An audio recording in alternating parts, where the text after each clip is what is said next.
पर्व 13 भगवान का जन्माभिषेक कथा। अथानंतर ऊपर कही हुई श्री हरि आदि देवियाँ जिसकी सेवा करने के लिए सदा समीप में विद्यमान रहती है, ऐसी माता मरुदेवी ने 9 महीने व्यतीत होने पर भगवान वृषभदेव को उत्पन्न किया।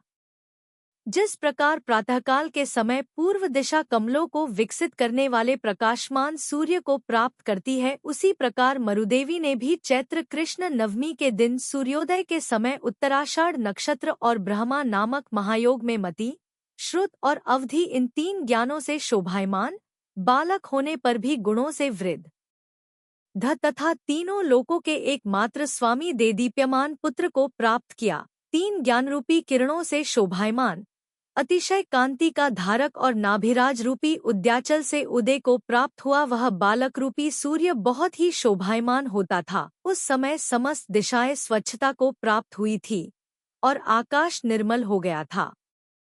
ऐसा मालूम होता था मानो भगवान के गुणों की निर्मलता का अनुकरण करने के लिए ही दिशा और आकाश स्वच्छता को प्राप्त हुए हों। उस समय प्रजा का हर्ष बढ़ रहा था, देव आश्चर्य को प्राप्त हो रहे थे और कल्पवृक्ष ऊंचे से प्रफुल्लित फूल बरसा रहे थे। देवों के दुंदुभी बाजे बिना बजाए ही ऊंचा शब्द करते हुए बज रहे थे और कोमल, शीतल तथा सुगंधित वायु धीरे धीरे बह रही थी। उस समय पहाड़ों को हिलाती हुई पृथ्वी भी हिलने लगी थी, मानो संतोष से नृत्य ही कर रही हो, और समुद्र भी लहरा रहा था मानो परम आनंद को प्राप्त हुआ। तदनंतर सिंहासन कंपायमान होने से अवधिज्ञान जोड़कर इंद्र ने जान लिया कि समस्त पापों को जीतने वाले जिनेंद्र देव का जन्म हुआ। आगामी काल में उत्पन्न होने वाले भव्य जीवरूपी कमलों को विकसित करने वाले श्री तीर्थंकर रूपी सूर्य के उदित होते ही इंद्र ने उनका जन्माभिषेक करने का विचार किया। उस समय अकस्मात सब देवों के आसन कंपित होने लगे थे और ऐसे मालूम होते थे मानो उन देवों को बड़े संभ्रम के साथ ऊंचे सिंहासनों से नीचे ही उतार रहे हों, जिनके मुकुटों में लगे हुए मणि कुछ कुछ हिल रहे हैं। ऐसे देवों के मस्तक स्वयमेव नम्रीभूत हो गए थे और ऐसे मालूम होते मानो बड़े आश्रय से सुर, असुर आदि सबके गुरु भगवान जिनेंद्र देव के जन्म की भावना ही कर रहे हों। उस समय कल्पवासी, ज्योतिषी, व्यंतर और भवनवासी देवों के घरों में क्रम से अपने आप ही घंटा, सिंहनाद, भेरी और शंखों के शब्द होने लगे थे, उठी हुई लहरों से शोभायमान। समुद्र के समान उन बाजों का गंभीर शब्द सुनकर देवों ने जान लिया कि 3 लोक के स्वामी तीर्थंकर भगवान का जन्म हुआ है। तदंतर महासागर की लहरों के समान शब्द करती हुई देवों की सेनाएं इंद्र की आज्ञा पाकर अनुक्रम से स्वर्ग से निकली। हाथी, घोड़े, रथ, गंधर्व, नृत्य करने वाली, प्यादे और बैल, इस प्रकार इंद्र की ये 7 बड़ी बड़ी सेनाएं निकली। तदंतर सौधर्म स्वर्ग के इंद्र ने इंद्राणी सहित बड़े भारी 1 लाख योजन विस्तृत ऐरावत हाथी पर चढ़कर अनेक देवों से परवृत हो प्रस्थान किया। तत्पश्चात सामानिक, रायस्त्रिंश, पारिषद, आत्मरक्ष और लोकपाल जाति के देवों ने उस सौधर्म इंद्र को चारों ओर से घेर लिया, अर्थात उसके चारों ओर चलने लगे। उस समय दुंदुभी बाजों के गंभीर शब्दों से तथा देवों के जय जय शब्द के उच्चारण से उस देवसेना में बड़ा भारी कोलाहल हो रहा था। उस सेना में आनंदित हुए ही देव हंस रहे थे, कितने ही नृत्य कर रहे थे, कितने ही उछल रहे थे, कितने ही विशाल शब्द कर रहे थे, कितने ही आगे दौड़ते थे और कितने ही गाते थे। वे सब देव देवेंद्र अपने अपने विमानों और पृथक पृथक वाहनों पर चढ़कर समस्त आकाशरूपी आंगन को व्याप्त कर आ रहे थे। उन आते हुए देवों के विमान और वाहनों से व्याप्त हुआ आकाश ऐसा मालूम होता था मानो 63 पटल वाले स्वर्ग से भिन्न किसी दूसरे स्वर्ग की ही सृष्टि कर रहा हो। उस समय इंद्र के शरीर की कांतिरूपी स्वच्छ जल से भरे हुए आकाशरूपी सरोवर में अप्सरा के मंदमंद हंसते हुए मुख कमलों की शोभा विस्तृत कर रहे थे, अथवा इंद्र की सेनारूपी चंचल लहरों से भरे हुए आकाशरूपी समुद्र में ऊपर को सूंड किए हुए देवों के हाथी मगरमच्छों के समान सुशोभित हो रहे थे। अनंतर वे देवों की सेनाएं क्रमक्रम से बहुत ही शीघ्र आकाश से जमीन पर उतरकर उत्कृष्ट विभूतियों से शोभायमान अयोध्यापुरी में जा पहुंची। देवों के सैनिक चारों ओर से अयोध्यापुरी को घेरकर स्थित हो गए और बड़े उत्सव के साथ आए हुए इंद्रों से राजा नाभिराज का आंगन भर गया। तत्पश्चात इंद्राणी ने बड़े ही उत्सव से प्रसूतिगृह में प्रवेश किया और वहां कुमार के साथ साथ जिनमाता मरुदेवी के दर्शन किए। जिस प्रकार अनुराग लाली सहित सच्चा बाल सूर्य से युक्त पूर्व दिशा को बड़े ही हर्ष से देखती है, उसी प्रकार अनुराग प्रेम सहित इंद्राणी ने जिनबालक से युक्त जिनमाता को बड़े ही प्रेम से देखा। इंद्राणी ने वहां जाकर पहले कई बार प्रदक्षिणा दी, फिर जगत के गुरु जिनेंद्र देव को नमस्कार किया और फिर जिनमाता के सामने खड़े होकर इस प्रकार स्तुति की कि हे माता, तू तीनों लोक की कल्याणकारिणी माता है, तू ही मंगल करने वाली है, तू ही महादेवी है, तू ही पुण्यवती है और तू ही यशस्विनी है, जिसने अपने शरीर को गुप्त कर रखा है। ऐसी इंद्राणी ने ऊपर लिखे अनुसार जिनमाता की स्तुति कर उसे माया में नींद से युक्त कर दिया। तदंतर उसके आगे माया में दूसरा बालक रखकर शरीर से निकलते हुए तेज के द्वारा लोक को व्याप्त करने वाले चूड़ामणि रत्न के समान जगतगुरु जिनबालक को दोनों हाथों से उठाकर वह परम आनंद को प्राप्त हुई। उस समय अत्यंत दुर्लभ भगवान के शरीर का स्पर्श पाकर इंद्राणी ने ऐसा माना था मानो मैंने तीनों लोकों का समस्त ऐश्वर्य ही अपने अधीन कर लिया हो। वह इंद्राणी बार बार उनका मुख देखती थी, बार बार उनके शरीर का स्पर्श करती थी और बार बार उनके शरीर को सूंघती थी, जिससे उसके नेत्र हर्ष से प्रफुल्लित हो गए थे और वह उत्कृष्ट प्रीति को प्राप्त हुई थी। तदंतर जिनबालक को लेकर जाती हुई वह इंद्राणी ऐसी सुशोभित हो रही थी मानो अपनी देदीप्यमान किरणों से आकाश को व्याप्त करने वाले सूर्य को लेकर जाता हुआ आकाश ही सुशोभित हो रहा है। उस समय तीनों लोकों में मंगल करने वाले भगवान के आगे आगे अष्टमंगल द्रव्य धारण करने वाली दिक्कुमारी देवियां चल रही थी और ऐसी जान पड़ती थी मानो इकट्ठी हुई भगवान की उत्तम रिद्धियां ही हों। छत्र, ध्वजा, कलश, चमर, सुप्रतिष्ठक, मुंदराठोना, झारी, दर्पण और ताड़ का पंखा ये 8 मंगलद्रव्य कहलाते हैं। उस समय मंगलों में भी मंगलपने को प्राप्त कराने वाले और तरुण सूर्य के समान शोभायमान भगवान अपनी दीप्ति से दीपकों के प्रकाश को रोक रहे थे।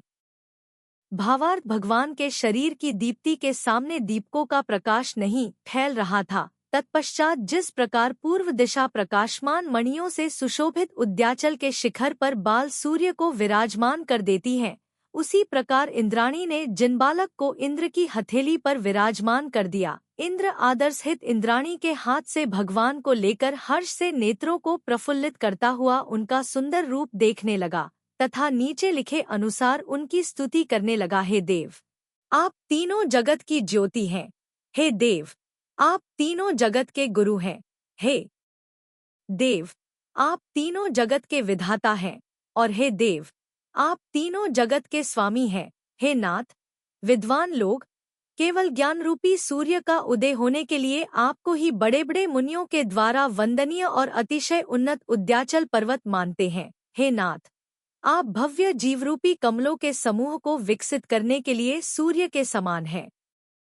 मिथ्या ज्ञान रूपी गाढ़ अंधकार से ढका हुआ यह संसार अब आपके द्वारा ही प्रबोध को प्राप्त होगा। हे नाथ, आप गुरुओं के भी गुरु हैं, इसलिए आपको नमस्कार हो। आप महाबुद्धिमान हैं, इसलिए आपको नमस्कार हो। आप भव्य जीवरूपी कमलों को विकसित करने के लिए सूर्य के समान हैं और गुणों के समुद्र हैं, इसलिए आपको नमस्कार हो।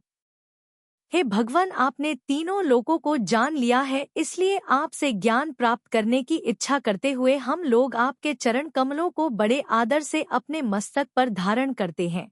हे नाथ, मुक्तिरूपी लक्ष्मी उत्कंठित होकर आप में स्नेह रखती है और जिस प्रकार समुद्र में मणि बढ़ते रहते हैं, उसी प्रकार आप में अनेक गुण बढ़ते रहते हैं। इस प्रकार देवों के अधिपति इंद्र ने स्तुति कर भगवान को अपनी गोद में धारण किया और मेरु पर्वत पर चलने की शीघ्रता से इशारा करने के लिए अपना हाथ ऊंचा उठाया। हे ईश, आपकी जय हो, आप समृद्धिमान हो और आप सदा बढ़ते रहें। इस प्रकार जोर जोर से कहते हुए देवों ने उस समय इतना अधिक कोलाहल किया था कि उससे समस्त दिशा बहरी हो गई थी। तदंतर जय जय शब्द का उच्चारण करते हुए और अपने आभूषणों की फैलती हुई किरणों से इंद्रधनुष को विस्तृत करते हुए देव लोग आकाशरूपी आंगन में ऊपर की ओर चलने लगे। उस समय जिनके स्तन कुछ कुछ हिल रहे हैं, ऐसी अप्सराएं अपनी भौहरूपी पताकाएं ऊपर उठाकर आकाशरूपी रंगभूमि में सबके आगे नृत्य कर रही थी और गंधर्व देव उनके साथ अपना संगीत प्रारंभ कर रहे थे। रत्नखचित देवों ने विमानों से जहां तहां सभी और व्याप्त हुआ निर्मल आकाश ऐसा शोभायमान होता था मानो भगवान के दर्शन करने के लिए उसने अपने नेत्र ही खोल रखे हो। उस समय सफेद बादल सफेद पताकाओं सहित काले हाथियों से मिलकर ऐसे शोभायमान हो रहे थे मानो बगुला पक्षियों सहित काले काले बादलों से मिल रहे हों। कहीं कहीं पर अनेक मेघ देवों के बड़े बड़े विमानों की टक्कर से चूर चूर होकर नष्ट हो गए थे। सो ठीक ही है, क्योंकि जो जड़ जल और मूर्ख रूप होकर भी बड़ों से बैर रखते हैं, वे नष्ट होते ही हैं। देवों के हाथियों के गण डस्थल से झरने वाले मद की सुगंध से आकृष्ट हुए भौमरों ने वन के प्रदेशों को छोड़ दिया था। सो ठीक है, क्योंकि यह कहावत सत्य है कि लोग नवप्रिय होते हैं, उन्हें नई नई वस्तु अच्छी लगती है। उस समय इंद्रों के शरीर की प्रभा से सूर्य का तेज पराहत हो गया था, फीका पड़ गया था, इसलिए ऐसा जान पड़ता था मानो लज्जा को प्राप्त होकर चुपचाप कहीं पर जा छिपा हो। पहले सूर्य अपने किरण रूपी हाथों के द्वारा दिशारूपी अंगनाओं का आलिंगन किया करता था, किंतु उस समय इंद्रों के शरीरों का उद्योग सूर्य के उस आलिंगन को छुड़ाकर स्वयं दिशारूपी अंगनाओं के समीप जा पहुंचा था। सो ठीक ही है, स्त्रियां बलवान पुरुषों के ही भोग्य होती है। भावार्थ इंद्रों के शरीर की कांति सूर्य की कांति को फीका कर समस्त दिशाओं में फैल गई थी। ऐरावत हाथी के दांतों पर बने हुए सरोवरों में कमलदल पर जो अप्सराओं का नृत्य हो रहा था वह देवों को भी अतिशय रसिक बना रहा था। उस समय जिनेंद्र देव के गुणों से रचे हुए किन्नर देवों के मधुर संगीत सुनकर देव लोग अपने कानों का फल प्राप्त कर रहे थे, उन्हें सफल बना रहे थे। उस समय टिमकारहित नेत्रों से भगवान का दिव्य शरीर देखने वाले देवों ने अपने नेत्रों के टिमकारहित होने का फल प्राप्त किया था। भावार्थ देवों की आंखों के कभी पलक नहीं झपते, इसलिए देवों ने बिना पलक झपाए ही भगवान के सुंदर शरीर के दर्शन किए थे। देव भगवान के सुंदर शरीर को पलक झपाए बिना ही देख सके थे, यही मानो उनके वैसे नेत्रों का फल था। भगवान का सुंदर शरीर देखने के लिए ही मानो विधाता ने उनके नेत्रों की पलक स्पंद टिमकार रहित बनाया था। जिन बालक को गोद में लेना, उन पर सफेद छत्र धारण करना और चमर ढोलना आदि सभी कार्य स्वयं अपने हाथ से करते हुए इंद्र लोग भगवान के अलौकिक ऐश्वर्य को प्रकट कर रहे थे। उस समय भगवान सौधर्म इंद्र की गोद में बैठे हुए थे। ऐशान इंद्र सफेद छत्र लगाकर उनकी सेवा कर रहा था और सनत कुमार तथा महेंद्र स्वर्ग के इंद्र उनकी दोनों ओर क्षीर सागर की लहरों के समान सफेद चमर ढोर रहे थे। उस समय की विभूति देखकर कितने ही अन्य मिथ्यादृष्टि देव इंद्र को प्रमाण मानकर समीचीन जैन मार्ग में श्रद्धा करने लगे थे। मेरु पर्वत पर्यंत नील मणियों से बनाई हुई सीढ़ियां ऐसी शोभायमान हो रही थी मानो आकाश ही भक्ति से सीढ़ी रूप पर्याय को प्राप्त हुआ हो। क्रमक्रम से वे इंद्र ज्योतिषपटल को उल्लंघन कर ऊपर की ओर जाने लगे। उस समय वे नीचे ताराओं सहित आकाश को ऐसा मानते थे मानो कुमुदिनियों सहित सरोवर ही हो। तत्पश्चात वे इंद्र 99,000 योजन ऊंचे उस सुमेरु पर्वत पर जा पहुँचे, जिसके मस्तक पर स्थित चूलिका मुकुट के समान सुशोभित होती है और जिसके ऊपर सौधर्म स्वर्ग का ऋतुविमान चूड़ामणि की शोभा धारण करता है, जो अपने नितंब भाग पर मध्य भाग पर घनी छाया वाले बड़े बड़े वृक्षों से व्याप्त भद्रशाल नामक महावन को ऐसा धारण करता है मानो हरे रंग की धोती ही धारण किए हो। उससे आगे चलकर अपनी पहली मेखला पर तो अनेक रत्नमयी वृक्षों से सुशोभित नंदन वन को ऐसा धारण कर रहा है मानो उसकी करधनी ही हो, जो पुष्प और पल्लवों से शोभायमान हरे रंग के सौमंस वन को ऐसा धारण करता है मानो उसका ओढ़ने का दुपट्टा ही हो, अपनी सुगंधी से भंवरों को बुलाने वाले फूलों के द्वारा मुकुट की शोभा धारण करता हुआ पांडुक वन जिसके शिखर पर्यंत के भाग को सदा अलंकृत करता रहता है। इस प्रकार जिसके चारों वनों की प्रत्येक दिशा में एक एक जिन मंदिर चमकते हुए मणियों की कांति से ऐसे सुशोभित हो रहे हैं मानो स्वर्ग के विमानों की हंसी ही कर रहे हों।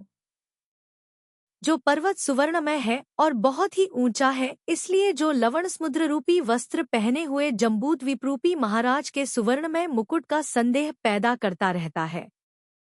जो तीर्थंकर भगवान के पवित्र अभिषेक की सामग्री धारण करने से सदा पवित्र रहता है और अतिशय ऊंचा अथवा समृद्धिशाली है, इसीलिए मानो ज्योतिषी देवों का समूह सदा जिसकी प्रदक्षिणा दिया करता है। जो पर्वत जिनेंद्र देव के समान अत्यंत उन्नत, श्रेष्ठ और ऊंचा है, इसीलिए अनेक चारण मुनि हर्षित होकर पुण्य प्राप्त करने की इच्छा से सदा जिसकी सेवा किया करते हैं।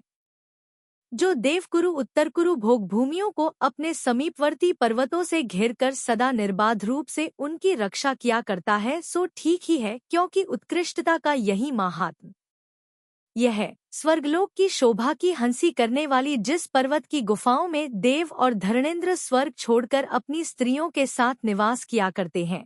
जो पांडुकवन के स्थानों में स्फटिक मणि की बनी हुई और तीर्थंकरों के अभिषेक क्रिया के योग्य निर्मल पांडुकादि शिलाओं को धारण कर रहा है। और जो मेरु पर्वत सौधर्मेंद्र के समान शोभायमान होता है, क्योंकि जिस प्रकार सौधर्मेंद्र तुंग अर्थात श्रेष्ठ अथवा उदार है, उसी प्रकार वह सुमेरु पर्वत भी तुंग अर्थात ऊंचा है। सौधर्मेंद्र की जिस प्रकार अनेक विबुध देव सेवा किया करते हैं, उसी प्रकार मेरु पर्वत की भी अनेक देव अथवा विद्वान सेवा किया करते हैं। सौधर्मेंद्र जिस प्रकार सत्तरतुष्माश्रय अर्थात ऋतुविमान का आधार अथवा छहों ऋतुओं का आश्रय है, और सौधर्मेंद्र जिस प्रकार अनेक अप्सराओं के समूह से सेवनीय है, उसी प्रकार सुमेरु पर्वत भी अप्सराओं अथवा जल से भरे हुए सरोवरों से शोभायमान हुए इस प्रकार जो ऊंचाई से शोभायमान है, सुंदरता की खानी है और स्वर्ग का मानो अधिष्ठाता देव ही है, ऐसे उस सुमेरु पर्वत को पाकर देव लोग बहुत ही प्रसन्न हुए। तदंतर इंद्र ने बड़े प्रेम से देवों के साथ साथ उस गिरिराज सुमेरु पर्वत की प्रदक्षिणा देकर उसके मस्तक पर हर्षपूर्वक श्री जिनेंद्र रूपी सूर्य को विराजमान किया। उस मेरु पर्वत के पांडुक वन में पूर्व और उत्तर दिशा के बीच अर्थात ईशान दिशा में एक बड़ी भारी पांडुक नाम की शिला है, जो तीर्थंकर भगवान के जन्माभिषेक को धारण करती है, अर्थात जिस पर तीर्थंकरों का अभिषेक हुआ करता है। वह शिला अत्यंत पवित्र है, मनोज्ञ है, रमणीय है, मनोहर है, गोल है और अष्टमी पृथ्वी सिद्धिशिला के समान शोभायमान है। वह शिला 100 योजन लंबी है, 50 योजन चौड़ी है, 8 योजन ऊंची है और अर्ध चंद्रमा के समान आकार वाली है, ऐसा जिनेंद्र देव ने माना है कहा है। वह पांडुक शिला सदा निर्मल रहती है। उस पर इन्होंने क्षीर समुद्र के जल से उसका कई बार प्रक्षालन किया है, इसलिए वह पवित्रता की चरम सीमा को धारण कर रही है। निर्मलता, पूज्यता, पवित्रता और जिनेंद्र देव को धारण करने की अपेक्षा वह पांडुक शिला जिनेंद्र देव की माता के समान शोभायमान होती है। वह शिला देवों के द्वारा ऊपर से छोड़े हुए मुक्ताफलों के समान उज्ज्वल कांति वाली है और देव लोग जो उस पर पुष्प चढ़ाते हैं वे सदृशता के कारण उसी में छिप जाते हैं, पृथक रूप से कभी भी प्रकट नहीं दिखते। वह पांडुक शिला जिनेंद्र देव के अभिषेक के लिए सदा बहुमूल्य और श्रेष्ठ सिंहासन धारण किए रहती है, जिससे ऐसा जान पड़ता है मानो मेरु पर्वत के ऊपर दूसरा मेरु पर्वत ही रखा हो। वह शिला उस मुख्य सिंहासन के दोनों ओर रखे हुए 2 सुंदर आसनों को और भी धारण किए हुए है। वे दोनों आसन जिनेंद्र देव का अभिषेक करने के लिए सौधर्म और ऐशान इंद्र के लिए निश्चित रहते हैं। देव लोग सदा उस पांडुक शिला की पूजा करते हैं।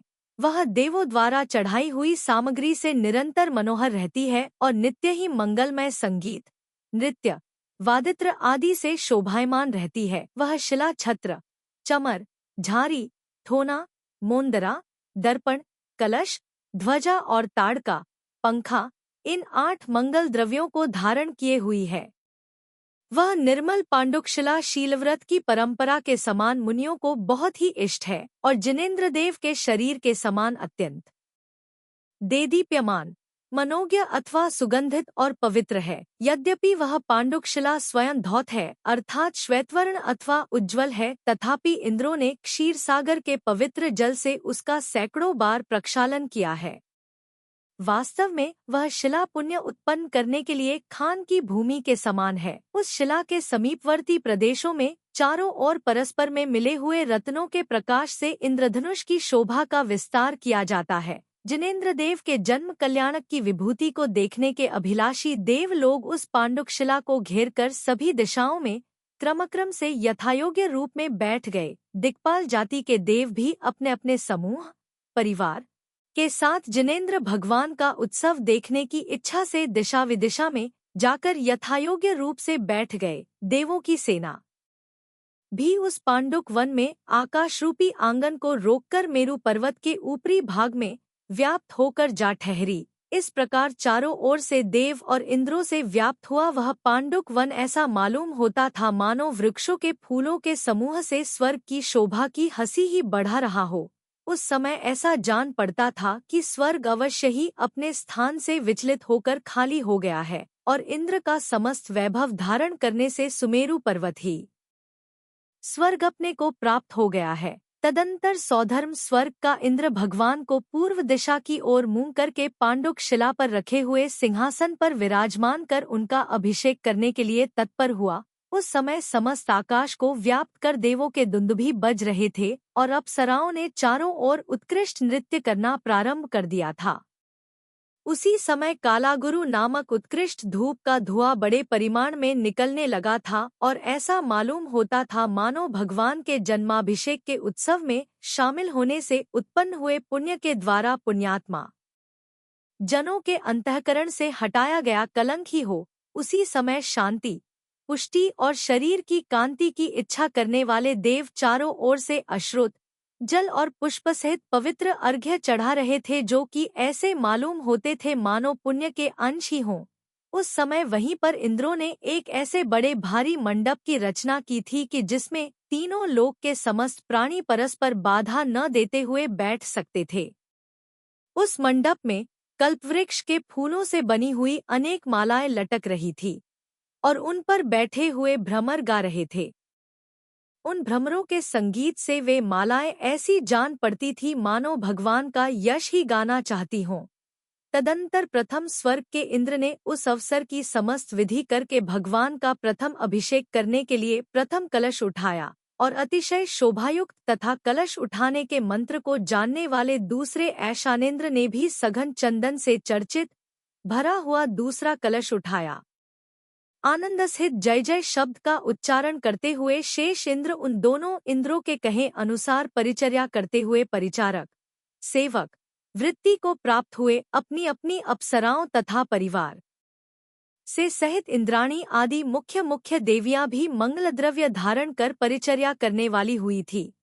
तत्पश्चात बहुत से देव सुवर्णमय कलशों से क्षीरसागर का पवित्र जल लाने के लिए श्रेणीबद्ध होकर बड़े संतोष से निकले, जो स्वयं पवित्र है और जिसमें रुधिर भी क्षीर के समान अत्यंत स्वच्छ है। ऐसे भगवान के शरीर का स्पर्श करने के लिए क्षीरसागर के जल के सिवाय अन्य कोई जल योग्य नहीं है।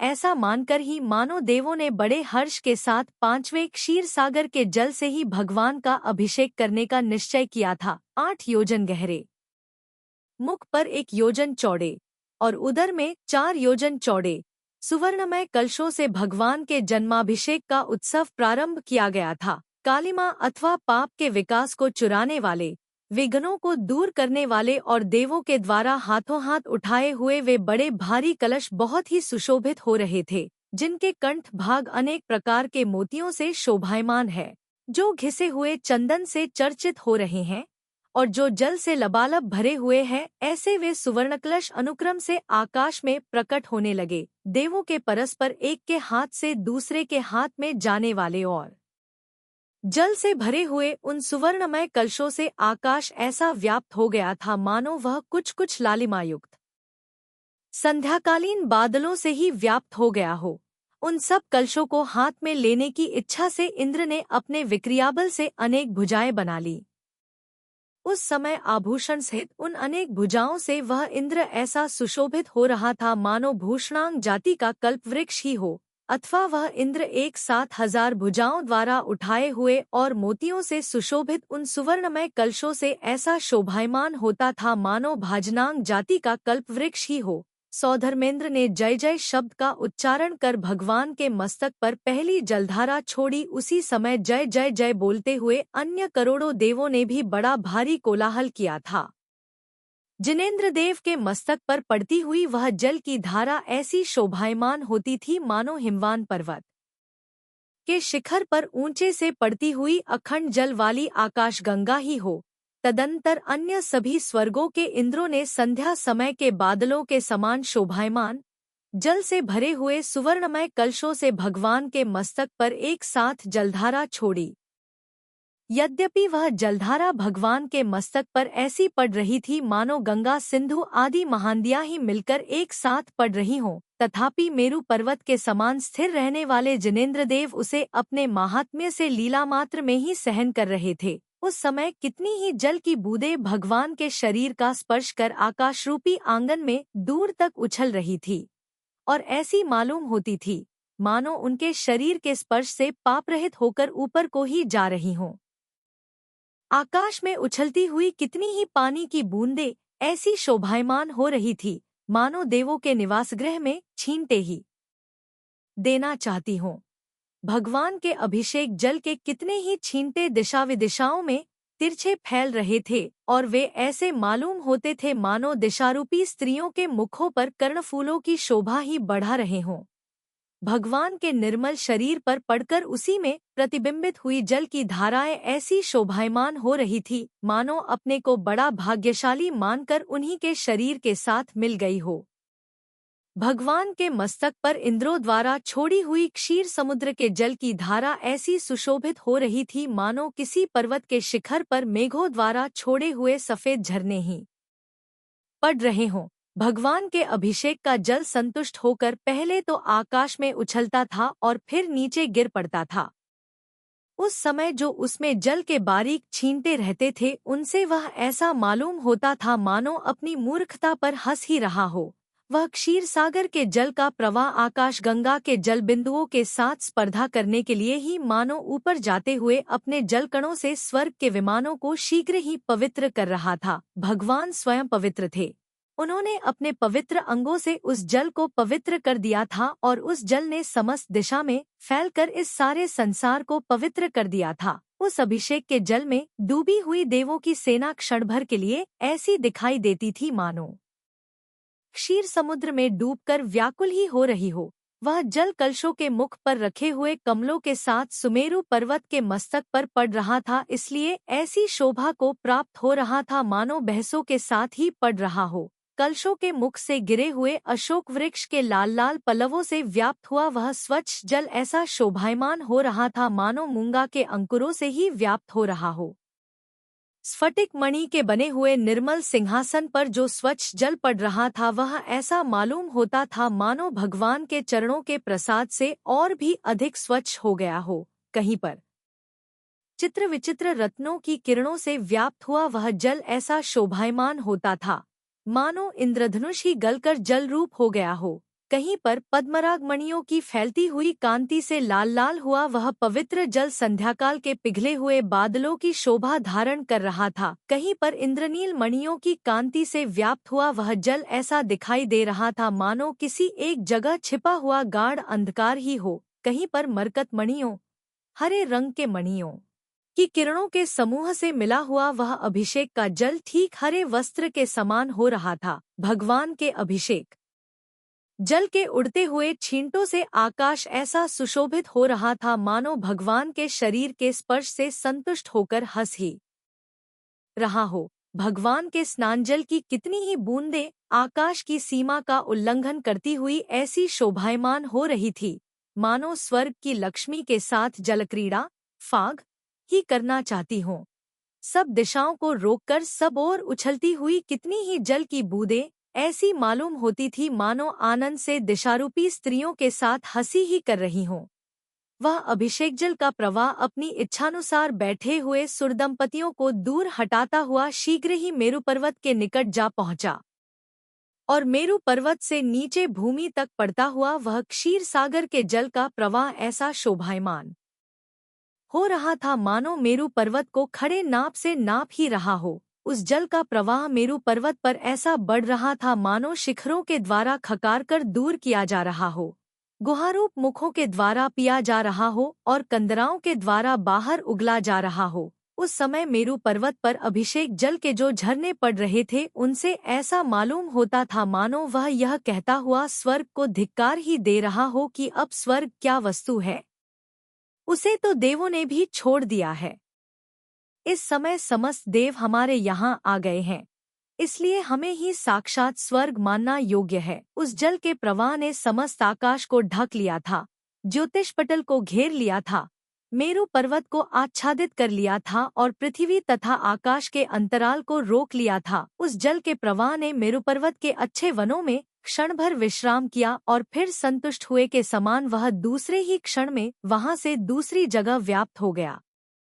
वह जल का बड़ा भारी प्रवाह वन के भीतर वृक्षों के समूह से रुक जाने के कारण धीरे धीरे चलता था, परंतु ज्यों ही उसने वन के मार्ग को पार किया त्यों ही वह शीघ्र ही दूर तक फैल गया। मेरु पर्वत पर फैलता और आकाश को आच्छादित करता हुआ वह जल का प्रवाह ऐसा सुशोभित हो रहा था मानो मेरु पर्वत को सफेद वस्त्रों से ढक ही रहा हो। सब ओर से मेरु पर्वत को आच्छादित कर बहता हुआ वह क्षीर सागर के जल का प्रवाह आकाशगंगा के जल प्रवाह की शोभा धारण कर रहा था। मेरु पर्वत की गुफाओं में शब्द करता हुआ वह जल का प्रवाह ऐसा मालूम होता था मानो शब्दाद्वैत का ही विस्तार कर रहा हो अथवा सारी सृष्टि को जल रूप ही सिद्ध कर रहा हो। भावार्थ शब्दाद्वैतवादियों का कहना है कि संसार में शब्द ही शब्द है, शब्द के सिवाय और कुछ भी नहीं है। उस समय सुमेरु की गुफाओं में पड़ता हुआ जल प्रवाह भी भारी शब्द कर रहा था, इसलिए ऐसा जान पड़ता था मानो शब्दाद्वैतवाद का समर्थन ही कर रहा हो। ईश्वर सृष्टिवादियों का कहना है कि यह समस्त सृष्टि पहले जलमयी थी, उसके बाद ही स्थल आदि की रचना हुई है। उस समय सब ओर जल ही जल दिखलाई पड़ रहा था, इसलिए ऐसा मालूम होगा था मानो वह सारी सृष्टि को जलमय ही सिद्ध करना चाहता हो। वह मेरु पर्वत ऊपर से लेकर नीचे पृथ्वी तल तक सभी और जल प्रवाह से तर हो रहा था, इसलिए प्रत्यक्ष ज्ञानी देवों को भी अज्ञात पूर्व मालूम होता था, अर्थात ऐसा जान पड़ता था जैसे उसे पहले कभी देखा ही न हो। उस समय वह पर्वत शोभायमान मृणाल के समान सफेद हो रहा था और फूले हुए नमेरु वृक्षों से सुशोभित था, इसलिए यही मालूम होता था कि वह मेरु नहीं है किंतु कोई दूसरा चांदी का पर्वत है। क्या यह अमृत की राशि है अथवा स्फटिक मणि का पर्वत है अथवा चूने से सफेद किया गया तीनों जगत की लक्ष्मी का महल है। इस प्रकार मेरु पर्वत के विषय में वितर्क पैदा करता हुआ बहुजल का प्रवाह सभी दिशा के अंत तक इस प्रकार फैल गया मानो दिशारूपी स्त्रियों का अभिषेक ही कर रहा हो। चंद्रमा के समान निर्मल उस अभिषेक जल की कितनी ही बूंदें ऊपर को उछलकर सब दिशाओं में फैल गई थी, जिससे ऐसी जान पड़ती थी मानो मेरु पर्वत पर सफेद छत्र की शोभा ही बढ़ा रही हो। हार, बर्फ, सफेद कमल और कुमुदों के समान सफेद जल के प्रवाह सब ओर प्रवृत्त हो रहे थे और वे ऐसे जान पड़ते थे मानो जिनेंद्र भगवान के यश के प्रवाह ही हों। हार के समान निर्मल कांति वाले वे अभिषेक जल के छींटे ऐसे मालूम होते थे मानो आकाशरूपी आंगन में फूलों के उपहार ही चढ़ाए गए हों अथवा दिशारूपी स्त्रियों के कानों के कर्णफूल ही हों। वह जल का प्रवाह लोक के अंत तक फैलने वाली अपनी बूंदों से ऊपर स्वर्ग तक व्याप्त होकर नीचे की ओर ज्योतिषपटल तक पहुंचकर सब ओर वृद्धि को प्राप्त हो गया था। उस समय आकाश में चारों ओर फैले हुए तारागण अभिषेक के जल में डूबकर कुछ चंचल प्रभा के धारक हो गए थे, इसलिए बिखरे हुए मोतियों के समान सुशोभित हो रहे थे। वे तारागण अभिषेक जल के प्रवाह में क्षण भर रहकर उससे बाहर निकल आए थे, परंतु उस समय भी उनसे कुछ कुछ पानी चू रहा था, इसलिए ओलों की पंक्ति के समान शोभायमान हो रहे थे। सूर्य भी उस जल प्रवाह में क्षण भर रहकर उससे अलग हो गया था। उस समय वह ठंडा भी हो गया था, जिससे ऐसा मालूम होता था मानो कोई तपा हुआ लोहे का बड़ा भारी गोला पानी में डालकर निकाला गया हो। उस बहते हुए जल प्रवाह में चंद्रमा ऐसा मालूम होता था मानो ठंड से जड़ होकर, ठिठुरकर, धीरे धीरे तैरता हुआ एक बूढ़ा हंस ही हो। उस समय ग्रहमंडल भी चारों ओर फैले हुए जल के प्रवाह से आकृष्ट होकर, खिंचकर, विपरीत गति को प्राप्त हो गया था। मालूम होता है कि उसी कारण से वह अब भी वक्रगति का आश्रय लिए हुए हैं। उस समय जल में डूबे हुए तथा सीधी और शांत किरणों से युक्त सूर्य को भ्रांति से चंद्रमा समझकर तारागण भी उसकी सेवा करने लगे थे। संपूर्ण ज्योतिष चक्र जल प्रवाह में डूबकर कांतिरहित हो गया था और उस जल प्रवाह के पीछे पीछे चलने लगा था, मानो अवसर चूक जाने के भय से एक क्षण भी नहीं ठहर सका हो। इस प्रकार स्नानजल के प्रवाह से व्याकुल हुआ ज्योतिषपटल क्षण भर के लिए घुमाए हुए कुम्हार के चक्र के समान तिरछा चलने लगा था। स्वर्गलोक को धारण करने वाले मेरु पर्वत के मध्य भाग से सब ओर पड़ते हुए भगवान के स्नानजल ने जहां तहां फैलकर समस्त मनुष्यलोक को पवित्र कर दिया था। उस जल प्रवाह ने समस्त पृथ्वी संतुष्ट सुखरूप कर दी थी। सब कुलाचल पवित्र कर दिए थे। सब देश अतिवृष्टि आदि इतियों से रहित कर दिए थे और समस्त प्रजा कल्याण से युक्त कर दी थी। इस प्रकार समस्त लोकनाड़ी को पवित्र करते हुए उस अभिषेक जल के प्रवाह ने प्राणियों का ऐसा कौन सा कल्याण बाकी रख छोड़ा था जिसे उसने न किया हो? अर्थात कुछ भी नहीं। अथानंतर अपने छल छल शब्दों से समस्त दिशाओं को भरने वाला तथा समस्त लोक की उष्णता शांत करने वाला वह जल का बड़ा भारी प्रवाह जब बिल्कुल ही शांत हो गया, जब मेरु पर्वत की गुफाएं जल से रिक्त खाली हो गईं, जल और वन सहित मेरु पर्वत ने कुछ विश्राम लिया, जब सुगंधित लकड़ियों की अग्नि में अनेक प्रकार के धूप जलाए जाने लगे और मात्र भक्ति प्रकट करने के लिए मणिमय दीपक प्रज्वलित किए गए, जब देवों के बंदीजन अच्छी तरह उच्च स्वर से पुण्य बढ़ाने वाले अनेक स्तोत्र पढ़ रहे थे, मनोहर आवाज वाली किन्नरी देवियां मधुर शब्द करती हुई गीत गा रही थी, जब जिनेंद्र भगवान के कल्याणक संबंधी मंगल गाने के शब्द समस्त देव लोगों के कानों का उत्सव कर रहे थे, जब नृत्य करने वाले देवों का समूह जिनेंद्र देव के जन्म कल्याणक संबंधी अर्थों से संबंध रखने वाले अनेक उदाहरणों के द्वारा नाट्यवेद का प्रयोग कर रहा था, नृत्य कर रहा था, जब गंधर्व देवों के द्वारा प्रारंभ हुए संगीत और मृदंग की ध्वनि से मिला हुआ दुंदुभी बाजों का गंभीर शब्द कानों का आनंद बढ़ा रहा था, जब केसर लगे हुए देवांगनाओं के तनरूपी कलशों से शोभायमान तथा हारों की किरण रूपी पुष्पों के उपहार से युक्त सुमेरु पर्वतरूपी रंगभूमि में अप्सराओं का समूह हाथ उठाकर, शरीर हिलाकर और ताल के साथ साथ फिरकी लगाकर लीलासहित नृत्य कर रहा था, जब देव लोग सावधान होकर मंगलगान सुन रहे थे और अनेक जनों के बीच भगवान के प्रभाव की प्रशंसा करने वाली बातचीत हो रही थी, जब नांदी तुरही आदि बाजों के शब्द सब ओर आकाश और पृथ्वी के बीच के अंतराल को भर रहे थे, जब जयघोषणा की प्रतिध्वनियों से मानो मेरु पर्वत ही भगवान की स्तुति कर रहा था, जब सब ओर घूमती हुई विद्याधरियों के मुख के स्वेदजल के कणों का चुंबन करने वाला वायु समीपवर्ती वनों को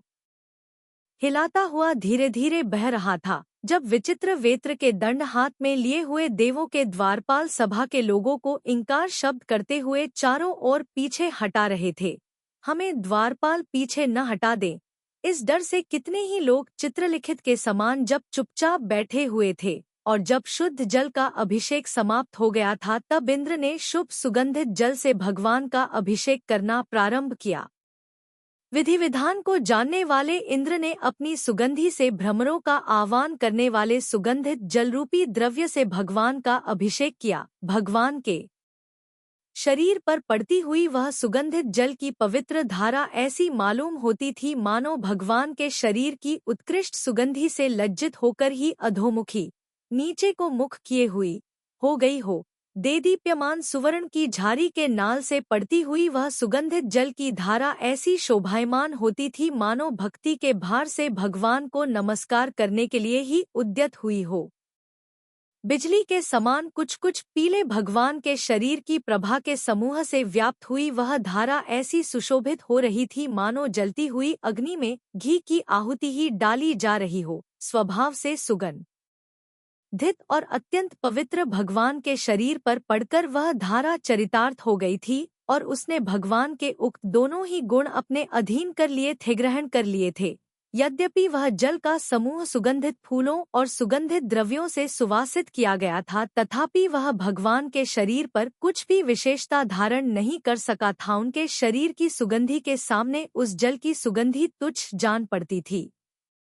वह दूध के समान श्वेत जल की धारा हम सबके आनंद के लिए हो, जो कि रत्नों की धारा के समान समस्त आशाओं, इच्छाओं और दिशाओं को पूर्ण करने वाली तथा समस्त जगत को आनंद देने वाली थी, जो पुण्याश्रव की धारा के समान अनेक संपदाओं को उत्पन्न करने वाली है। ऐसी वह सुगंधित जल की धारा हम लोगों को कभी नष्ट नहीं होने वाले रत्नत्रय रूपी धन से संतुष्ट करे, जो पैनी तलवार की धार के समान विघ्नों का समूह नष्ट कर देती है। ऐसी वह पवित्र सुगंधित जल की धारा सदा हम लोगों के मोक्ष के लिए हो, जो बड़े बड़े मुनियों को मान्य है, जो जगत को एकमात्र पवित्र करने वाली है और जो आकाश गंगा के समान शोभायमान है। ऐसी वह सुगंधित जल की धारा हम सबकी रक्षा करे और जो भगवान के शरीर को पाकर अत्यंत पवित्रता को प्राप्त हुई है, ऐसी वह सुगंधित जल की धारा हम सबके मन को पवित्र करे। इस प्रकार इंद्र सुगंधित जल से भगवान का अभिषेक कर जगत की शांति के लिए उच्च स्वर से शांति मंत्र पढ़ने लगे। तदंतर देवों ने उस गंधोदक को पहले अपने मस्तकों पर लगाया, फिर सारे शरीर में लगाया और फिर बाकी बचे हुए को स्वर्ग ले जाने के लिए रख लिया। सुगंधित जल का अभिषेक समाप्त होने पर देवों ने जय जय शब्द के कोलाहल के साथ साथ चूर्ण मिले हुए सुगंधित जल से परस्पर में फाग की, अर्थात वह सुगंधित जल एक दूसरे पर डाला। इस प्रकार अभिषेक की समाप्ति होने पर सब देवों ने स्नान किया और फिर त्रिलोक पूज्य उत्कृष्ट ज्योतिस्वरूप भगवान की प्रदक्षिणा देकर पूजा की। सब इंद्रों ने मंत्रों से पवित्र हुए जल, गंध, अक्षत, पुष्प, नैवेद्य, दीप, धूप, फल और अर्घ के द्वारा भगवान की पूजा की। इस तरह इन्होंने भगवान की पूजा की, उसके प्रभाव से अपने अनिष्ट मंगलों का नाश किया और फिर पौष्टिक कर्म कर बड़े समारोह के साथ जन्माभिषेक की विधि समाप्त की। तत्पश्चात इंद्र इंद्राणी ने समस्त देवों के साथ परम आनंद देने वाले और क्षण भर के लिए मेरु पर्वत पर चूड़ामणि के समान शोभायमान होने वाले भगवान की प्रदक्षिणा देकर उन्हें नमस्कार किया। उस समय स्वर्ग से पानी की छोटी छोटी बूंदों के साथ फूलों की वर्षा हो रही थी और वह ऐसी मालूम होती थी मानो स्वर्ग की लक्ष्मी के हर्ष से पड़ते हुए अश्रुओं की बूंदें ही हों। उस समय कल्पवृक्षों के पुष्पों से उत्पन्न हुए पराग समूह को कपाता हुआ और भगवान के अभिषेक जल की बूंदों को बरसाता हुआ वायु मंद मंद बह रहा था। उस समय भगवान वृषभदेव मेरु के समान जान पड़ते थे, देव कुलाचलों के समान मालूम होते थे, कलश दूध के मेघों के समान प्रतिभासित होते थे और देवियां जल से भरे हुए सरोवरों के समान आचरण करती थी। जिनका अभिषेक कराने वाला स्वयं इंद्र था, मेरु पर्वत स्नान करने का सिंहासन था, देवियां नृत्य करने वाली थी, देव किंकर थे और क्षीर समुद्र स्नान करने का कटा टब था। इस प्रकार अतिशय प्रशंसनीय मेरु पर्वत पर जिनका स्नपन महोत्सव समाप्त हुआ था, वे पवित्र आत्मा वाले भगवान समस्त जगत को पवित्र करें।